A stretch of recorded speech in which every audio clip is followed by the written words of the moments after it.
अभी कुछ ही महीनों पहले मैं मथुरा वृंदावन गई। अब वहाँ इस्कॉन टेम्पल में बैठे-बैठे एक मंत्र खुद ही मेरे अंदर चलने लगा। अब अद्भुत बात ये है कि ये जो मंत्र था ये महामंत्र नहीं था जो इस्कॉन टेम्पल में चलता है।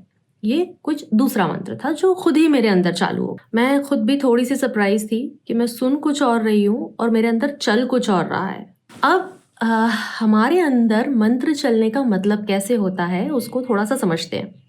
जैसे मान चलो आपकी कल किसी से बहस हो गई और आज भी आपके अंदर वो बातें स्वतः खुद ही चल रही हैं, या आपने आज सुबह किसी के मुंह से या कहीं बजता हुआ कोई गाना सुन लिया और अब वो आपके अंदर चल रहा है। तो हमारे अंदर बातें चलने का या मंत्र चलने का मतलब होता है कि वो स्वतः खुद ही चलते हैं। तो वो मंत्र खुद ही मेरे अंदर चलने लगा और कम से कम 24 घंटे चला। वैसे तो वो 24 घंटे से ज़्यादा चला, लेकिन मैं उसको एक फिर भी 24 घंटे मान के चल रही हूँ। अब मैं अपना एक्सपीरियंस आपसे शेयर करूँ उसके पहले आप मुझे बताएं, क्या आप किसी मंत्र साधना में हैं? यूँ तो मैं इस चैनल पर मंत्र साधना के बारे में ज़्यादा बात नहीं करती या मंत्र के बारे में ज़्यादा बात नहीं करती, क्योंकि मेरा ये मानना है कि हम देवी देवताओं को हमारी छोटी-मोटी चीज़ें, हमारे छोटे-मोटे मनोरथ जो होते हैं वो पूरे करने का साधन न बनाएँ, वरना वहाँ भी भक्ति नहीं रह जाएगी।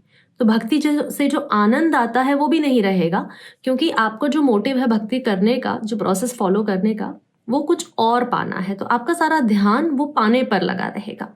इसलिए मैं इस चैनल पर कभी मंत्र की बात नहीं करती हूँ और मैं मंत्रों के माध्यम से अपने छोटे-मोटे मैनिफेस्टेशन पूरी करने की बात भी नहीं करती हूँ। भक्ति में असली आनंद सिर्फ तब आता है जब आप पूरे श्रद्धा भाव से उस डेटी से, उस देवता से अच्छे से कनेक्टेड हों और आप सिर्फ भक्ति कर रहे हैं। तो वो जो आनंद आता है ना, वो मटेरियलिस्टिक चीज़ों में ज़्यादा नहीं आता। वो जो आनंद, भक्ति का जो आनंद है, उसकी तुलना इन चीज़ों से नहीं हो सकती।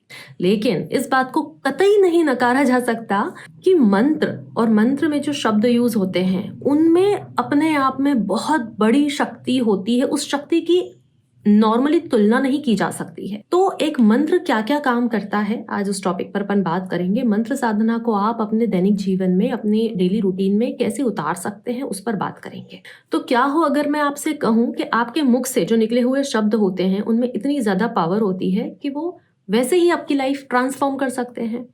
लेकिन जब वो शब्द, वो सिद्ध मंत्र हों, यूनिवर्सल पावर, रिसर्चेस उन सबको वैलिडेट कर रही है, अप्रूव कर रही है, तब तो वो कुछ स्पेसिफिक शब्द होते हैं जो नॉर्मल वर्ड से और भी ज्यादा पावरफुल हो जाते हैं। इन सभी बातों में आगे जाने के लिए आप बस मेरे साथ आगे जुड़े रहिए और आप इस एंशिएंट डोरवे को खुद ही ओपन कर देंगे। आगे बढ़ने से पहले welcome and welcome back to the channel. इस चैनल पे हम यूजुअली बात करते हैं कैसे अपने माइंडसेट को बदल के अपनी लाइफ को आसान किया जा सकता है। And I am happy and so grateful कि आप सभी अपने ऊपर काम कर रहे हैं और आप एवरी डे लाइफ की जो ऊंचाइयों को छू रहे हैं, क्योंकि मेरे पास मेल्स आते रहते हैं, डीएम्स आते रहते हैं कि ये वाली जॉब मिल गई है, गवर्नमेंट जॉब मिल गई है। और जब से 2025 स्टार्ट हुआ है, मुझे पहले दिन ही ये मेल आने स्टार्ट हो गए थे। आप सब मेरे साथ अपनी खुशी बांटते हैं और इस चीज़ के लिए मैं आपकी बहुत बहुत शुक्रगुजार हूँ। तो अगर आप जीवन में कुछ ढूंढ रहे हैं, आपको पता नहीं है आप क्या ढूंढ रहे हैं, लेकिन आप अपने जीवन में कुछ मिसिंग सा एलिमेंट फील करते हैं, आप एक सीकर हैं इंटरनली, आपने सफरिंग देखी है और आप वो सुकून ढूंढ रहे हैं, आपको कुछ तो करना है पर आपको समझ में नहीं आ रहा क्या करना है, तो आप क्लैरिटी ढूंढ रहे हैं, लाइफ में आनंद ढूंढ रहे हैं, खुशी ढूंढ रहे हैं। खुशी और आनंद अलग अलग चीज़ें होती हैं। और ऑफ कोर्स मैनिफेस्टेशन में अलग से नहीं बोलूँगी, क्योंकि आप हील भी होने लग जाएंगे, आपकी सफरिंग कम होगी, आप हील होंगे, आपको क्लैरिटी आएगी।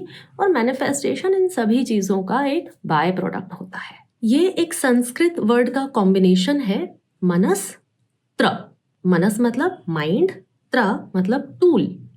टूल जो माइंड को कंट्रोल करने में काम आए, या माइंड की पावर को मल्टीफोल्ड करने में काम आए, या हमारे माइंड पर जो धूल लग गई है वो धूल हटाने के काम आए। क्योंकि वो कहावत है ना कि उम्र भर में आईना साफ करता रहा और धूल चेहरे पर थी। ये काइंड ऑफ ऐसा ही है कि हम बाहर चीजें ढूंढ रहे होते हैं, जबकि वो कमियां छोटी मोटी हमारे अंदर होती हैं। तो मंत्र मात्र शब्द नहीं होते हैं, साउंड नहीं होती है, इसमें यूनिवर्सल पावर्स और यूनिवर्सल एनर्जी छुपी होती है जो आपको अलाइन करती है यूनिवर्सल कॉन्शियसनेस से। स्वामी विवेकानंद जी का कहना था, हर शब्द, हर साउंड एक वाइब्रेशन होता है, हायर वाइब्रेशन, और वो आपको डिवाइन के क्लोज लेकर जाता है। बेसिकली 3 तरह के मंत्र ज्यादा देखे माने जाते हैं। एक तो बीज मंत्र होते हैं, कुछ एकाक्षरी मंत्र होते हैं, और कुछ पूरा ऐसा सेंटेंस जैसे होते हैं।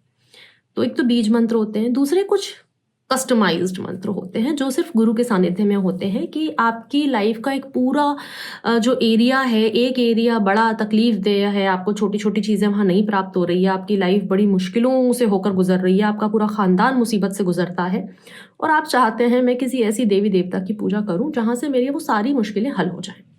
वो होते हैं कस्टमाइज्ड मंत्र, वो आपके गुरु आपको देते हैं, और वो गुरु के सानिध्य में ही होनी चाहिए। नंबर 3 होते हैं कुछ यूनिवर्सल मंत्र, जैसे गणपति जी का मंत्र है, गायत्री मंत्र है, पंचाक्षरीय शिव जी का मंत्र है, या नवार्ण मंत्र है। अब इन मंत्रों की खूबसूरती भी यही है, इसकी सरलता भी यही है, और इसकी सहजता भी यही है, इसकी शक्ति भी यही। आपको सालों की किसी स्पिरिचुअल प्रैक्टिस की जरूरत नहीं है इसके लिए, आपको सिर्फ ये प्रोसेस स्टार्ट करने की जरूरत है। जैसे बच्चा, उसको बहुत ज्ञान नहीं है कि अरे मेरा नाम कैसे लिखते हैं, आगे कैसे होगा, मैं अपना नाम कब लिखूंगा, मैं फर्राटेदार अंग्रेजी कब बोलूंगा, नहीं, उसको बस प्रोसेस फॉलो करने की जरूरत है, कि उसको स्कूल जाके थोड़ा बहुत सीखना, ज्ञान लेने की जरूरत है। उसे सिर्फ ए ऐसे बनाते हैं, बी ऐसे बनाते हैं, यहाँ से शुरुआत करनी पड़ेगी। हाँ, मैं ऐसे लोगों से भी मिल चुकी हूँ और मिलती रहती हूँ जो ये सब कुछ कर चुके हैं, जो मुझसे कहते हैं हमने लाइफ में सब कुछ कर लिया, हमने सारे हमारे चक्र भी क्लेंस हैं, हमने रोज मेडिटेशन करते हैं, हमारी कुंडलिनी भी जागृत है, लेकिन हम सफर कर रहे हैं।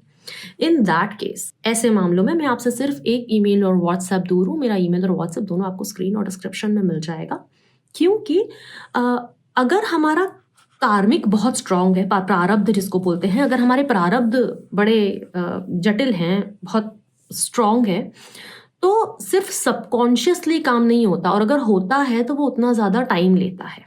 तो जब थोड़ा काम हम कॉन्शियसली करेंगे, कि जिससे सिर्फ अवेयरनेस आने लग जाए कि अच्छा मैं ऐसा क्यों सोच रहा हूँ, अच्छा ऐसा क्यों है, तो वो मंत्र साधना से जो आपको बेनिफिट्स मिलते हैं, उसकी जो स्पीड होती है वो बहुत बढ़ जाती है। अब मंत्र इतने शक्तिशाली होते क्यों हैं?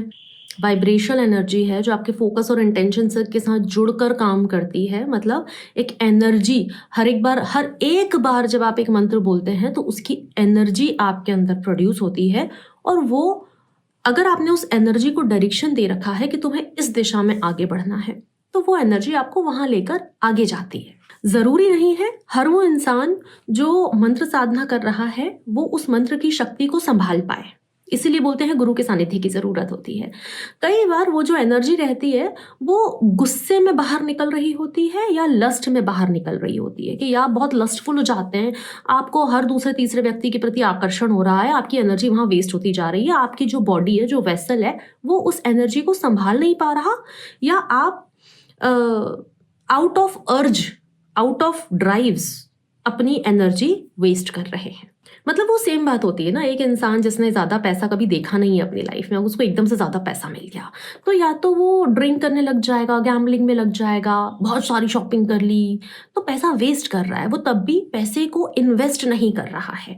यही सेम चीज एनर्जी के साथ होती है। मेरी एक दोस्त थी जो बड़ी फाइनेंशियल तकलीफ में थी, तो कुछ दिन उन्होंने स्पेसिफिक मंत्र साधना करी, मेडिटेशन करे, वो डेटी से रिलेटेड अपना कनेक्शन वो डेटी के साथ अच्छा स्थापित करा, बिना कोई लालच करे। वो सिर्फ मंत्र साधना करती थी, उसका इंटेंशन फिक्स था, बिना कोई लालच करे उसको 15 दिन में बेनिफिट्स दिखने लग गए अपनी फाइनेंशियल सिचुएशन में। तो मंत्र इतनी जल्दी काम करते हैं। बहुत उग्र मंत्र नहीं उठाना चाहिए, क्योंकि अगर आप वैसे ही चिड़चिड़े हैं, पास्ट का हर्ट बहुत सारा लेकर लाइफ में घूम रहे हैं, गुस्से वाला स्वभाव हो गया है, चिड़चिड़ा हो गया है, और बहुत उग्र मंत्र उठा लिया है, तो वो एनर्जी एकदम से एंगर के फॉर्म में आउटबर्स्ट होती है, सब एक्सप्लोजन होता है, बम फूटता है, बहुत तेज गुस्सा आता है। तो सौम्य मंत्र उठाना चाहिए इनिशियली सभी लोगों को, ये मेरा मानना है। अब अगर किसी को मंत्र साधना की प्रैक्टिस में उतरना है तो करना क्या है? मैं ये भी नहीं बोल रही कि आपको बहुत श्रद्धावान होने की जरूरत है, आपको तो बिल्कुल स्पिरिचुअलिटी में डूब जाने की जरूरत है, मैं ऐसा कुछ नहीं बोल रही हूँ आपसे। जैसे कहते हैं ना, वर्कआउट से प्यार होने के लिए जिम में कदम तो रखना पड़ता है, ये सेम, और वर्कआउट करते करते वो प्यार हो जाता है। ठीक वैसे ही आप कोई सौम्य सा मंत्र अपने लिए चुने। तो अब आ रहा है हाउ टू पार्ट। आपको ये प्रैक्टिस में बता रही हूँ कि आपको इसको कैसे प्रैक्टिस करना है। तो आपका जिस देवी देवता में श्रद्धा है, विश्वास है, जो आपके इष्ट देव हैं, हर आई गई परेशानी में आपको जो देवी देवता याद आते हैं वो आपके इष्ट देव होते हैं मोस्टली। उनका एक मंत्र लें और आप मुझे कमेंट करके बताएंगे कि आप कौन से देवी देवता से शुरुआत कर रहे हैं। यहाँ से रिपल इफेक्ट स्टार्ट होगा कि आपने एक बार मंत्र साधना स्टार्ट करी, एक बार भी मंत्र कहते हैं, इसका एक पूरा नंबर दिया हुआ है कि अगर मंत्र एक बार बोलते हैं तो क्या होता है, अगर मंत्र को 5 बार बोलते हैं तो क्या होता है, 9 बार अगर आपने मंत्र को बोला तो क्या इफेक्ट होंगे। पूरा रिटन है सब कुछ हमारे शास्त्रों में। तो आप अपने देवी देवता से, अपने इष्ट देवता से जो मंत्र जुड़ा हुआ है, जो आपके दिल के से बहुत करीब है, आप वो मंत्र चुनें। एक जगह, स्थान, समय डिसाइड करें मंत्र साधना करने के लिए। माला, जप माला जो होती है, मेरा मानना है कि जप माला का यूज करना चाहिए, उससे ना मन स्थिर रहता है। तो वो मन के नहीं हो आप, जो मन के आप घुमा रहे हो, वो मन के तो आपको जो बीट्स होते हैं वो तो बस काउंटिंग में हेल्प कर रहा है। आप वो थंब होते हो, वो अंगूठा होते हो जो इस तरह से माला को, मतलब वो मन को घुमा रहा है, मतलब वो मन जो स्टूल को यूज करे हुए है, तो आप उसी जगह पे रहते हो। तो पहली चीज मंत्र चुने, दूसरा समय स्थान चुने, तीसरा कोई जपमाला लें। बस 108 बार या जो आपकी श्रद्धा के अनुसार। अगर छोटा मंत्र है तो मेरा मानना है आप 5 माला करें, 3 माला कम से कम करें। अगर कोई बड़ा मंत्र है तो आप 1 माला भी ठीक रहेगा। आपका जो ध्यान है, आपका जो मन है, वो अपने शब्दों के उच्चारण पे हो, यहीं पर हो, और माला साथ साथ घूम रही हो। माला कैसे घुमाते हैं उसका भी एक अपना तरीका होता है, तो एक बार आप देख लें, यूट्यूब पे आपको मिल जाएगा वो। हमारे वेदों में भी यही लिखा गया है कि ये जो यूनिवर्स है ये साउंड से बना हुआ है, जैसे कि ओम। तो मैं वैसे भी स्वभाव से स्पिरिचुअल हूँ बहुत, मेरा मन करे तो मैं सब छोड़ छाड़ के मंत्र साधना ही करूँ, लेकिन वो जो मंत्र मेरे अंदर चला, जो खुद ही मेरे अंदर चला, मतलब मैं गिरिराज जी की परिक्रमा कर रही हूँ, मेरे अंदर मंत्र चल रहा है, खुद ही चल रहा है, और वो महामंत्र नहीं है। तो वो जो मंत्र खुद ही उसने अपनी जगह मेरे अंदर स्थापित करी, और वो जो मेरे अंदर चला, उसका जो सुकून का जो अनुभव था, पीस को मैंने अपनी लाइफ में पहले भी कईयों बार अनुभव करा है। बहुत डीप पीस को अनुभव करा है, बहुत रिलैक्स्ड होना अनुभव करा है, बहुत माइंडफुल होना, प्रेजेंट में होना, ये सब कुछ मैंने पहले अनुभव करा है। लेकिन ये जो मेरा एक्सपीरियंस था, ये जो मेरा अनुभव था, ये वो सारे एक्सपीरियंस से बहुत बहुत बहुत ज़्यादा गहरा था कि बस उस मंत्र के अलावा और कहीं कुछ था ही नहीं। तो एक छोटा सा चैलेंज मैं आपको दे रही हूँ, और आपसे निवेदन ये है कि आप ये चैलेंज एक्सेप्ट कर लेंगे तो बड़ी अच्छी बात है। तो अगर आप एक्सेप्ट कर लें तो कमेंट में लिख दें एक्सेप्टेड। बस 7 दिन की एक छोटी सी साधना है, जो आपके मन को भाए, वो मंत्र आप लें और वो देवी देवता को नमन करें। ज़रूरी नहीं है कि आप मंदिर में ही बैठें। कई बार हमारे घर में जो मंदिर होता है उसके आसपास बड़ा शोर होता है, तो वैसे ही मन एक जगह टिकता नहीं है, उसको टिकाने के लिए तो हम मंत्र साधना कर रहे हैं। तो जहाँ आपको ठीक लगे, बेड पे ना बैठे, मेरा निवेदन है, बाकी जहाँ आपको ठीक लगे वहाँ बैठें। शांत वातावरण हो, ढीले ढाले अच्छे साफ कपड़े हों, अपना देवी देवता के आगे आप दीप लगाएं, और जहां आपको बैठना है अपनी माला लेके बैठ जाएं, और आपकी माला चलेगी। 7 दिन ये प्रैक्टिस करेंगे आप। छोटा मंत्र है तो 3 माला कर लें, बड़ा मंत्र है तो 1 माला भी काफ़ी है। सिर्फ इतना सा चैलेंज है, आप ये करें और उसके बाद आप कमेंट में आकर लिखिएगा कि आपके क्या अनुभव रहे उस उतनी देर या वो साधना करने के बाद, आपके मन को कैसा लगता है। अगर आपको ये वीडियो अच्छा लगा हो तो लाइक करें और चैनल को सब्सक्राइब करें। मैं आपसे जल्दी ही मिलती हूँ, तब तक आप अपना अच्छे से ध्यान रखिए। थैंक यू, नमस्ते।